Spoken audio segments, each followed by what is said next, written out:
Man Cave Chronicle. So yeah, you know, the NFL, they heating up.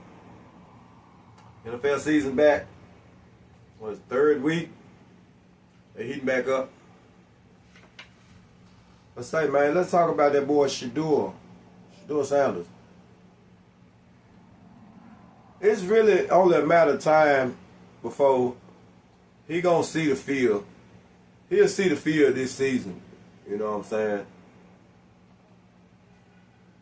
If you look at what he did in the preseason, I know it's just preseason, but man, if you look at some of them throws that he made in that preseason game, man, you can go back to college and see how he throws the ball, the accuracy and all that. I watched that preseason game. He's an accurate thrower. He made some real tight window throws, man. Yeah.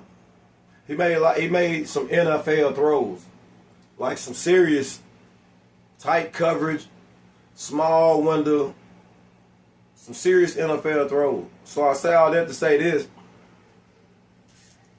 They might be their best option right now in the present. It might be Flacco, but everybody already understands what's up with Flacco. The organization, the team, coaching staff, everybody already knows Joe Flacco not their future. All right?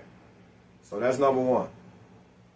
Shit, dude almost my age, man. He in his 40s. So everybody knows Flacco's an old guy. They know he's not their future. He's just basically hanging around. He can still play some good football, but he's just basically hanging around just to stay employed for a couple more years. I really see him hanging it up probably the next year or two. So it's already understood Joe Flacco is not their future. Second thing is, I mean, just look at the past few years. At some point, like I say, man, dude old. At some point, Joe Flacco's, he gonna get banged up and he probably gonna get hurt. Or if he don't get hurt, at some point, man, you already know Joe Flacco, he's probably gonna have 2-3 bad games in a row, you know. He might be their best option right now. I'm talking about like right now. Maybe not in a few weeks, but right now he's probably their best option. He got a lot of experience. He done accomplished a lot. He can still play some good football. He done played a lot of good football in the NFL, you know what I'm saying? So right now, he's probably their best option. But like I said, he gonna get banged up. Probably gonna get, I ain't wishing that on him, you know what I'm saying? Joe Flacco, he cool. I fool with Flacco, but he probably gonna get hurt or banged up before midseason. And if he don't do that, he probably gonna, he might start out playing some good football. But I think the roster is good. I don't think they're just a great team. So at some point, without a great team around him at his age, you know what I'm saying, at some point, if he don't get hurt, he's probably going to start slacking off and he's going to probably have 2-3 bad games in a row. And by that time, everybody's going to realize that they probably not going anywhere this season. So by the time he either gets hurt or have 2 or 3 bad games in a row, shit, next thing you know, you look up, I don't know, you 2-5 or something like that.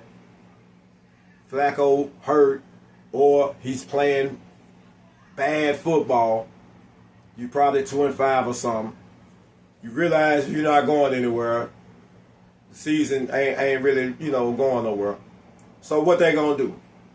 You drafted these 2 rookies. You already know Flacco's not the future.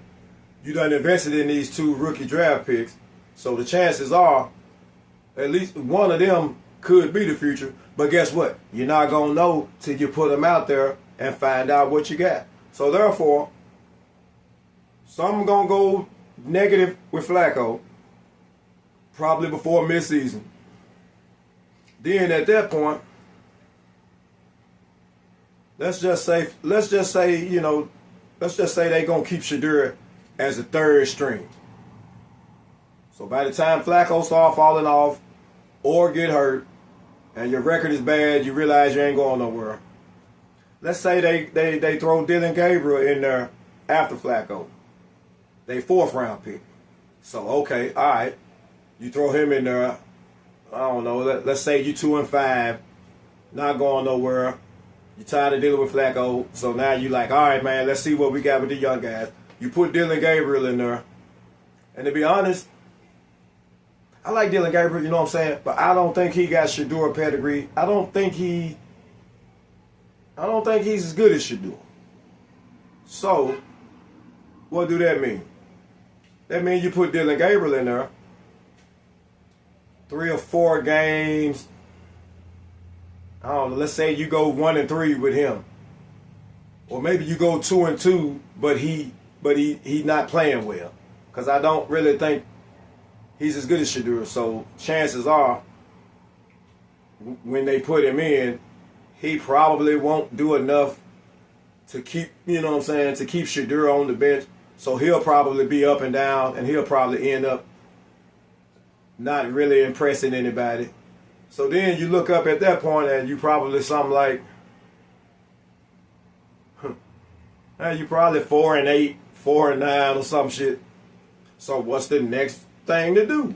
Obviously, you're going to take a look at SHEDEUR. That's your other draft pick. And that don't mean that he's going to play great when he get in there, but I do believe this. He the type of dude that's going to be ready. When his time come, and I'm telling you now, his time is going to come. I just ran it all down. His time going to come probably, like I said, probably 4-8, probably after 12 or 13 games, after Flacco done showed he can't get it done, after Dylan Gabriel showed that he can't really get it done. You got probably a handful of games left. Here comes SHEDEUR. And because I think he the type of dude that's talented, and I think he kind of, you know, I think he built to just come in and be ready. Now, he going to make some mistakes too, because, you know, he a rookie. So I think he more built to just come in and be ready than Dylan Gabriel is. So long story short, by the end of the year, when the season is over, they're going to be looking at it like, all right, well, we see what we did with Flacco, and let's ship him out. You know, his time about up. He ain't really the solution. We tried Dylan Gabriel. We didn't really like what he did. But I guarantee you, I can damn near guarantee you, SHEDEUR is probably going to play some good football when his time do come. So by the time the season over with, SHEDEUR is probably going to be the one that they're going to be looking at like, all right, this might be our future. So when they come back into next season, you can probably look for him to either be the straight up starter or no worse than number 2.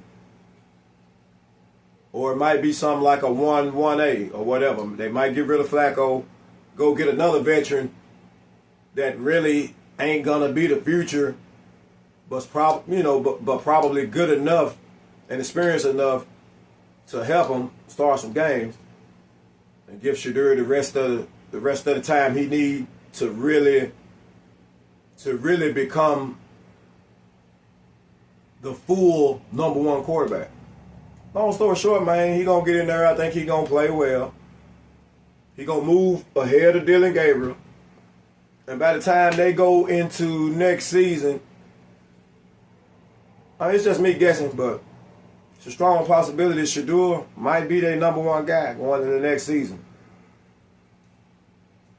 All right? Man Cave Chronicles, man.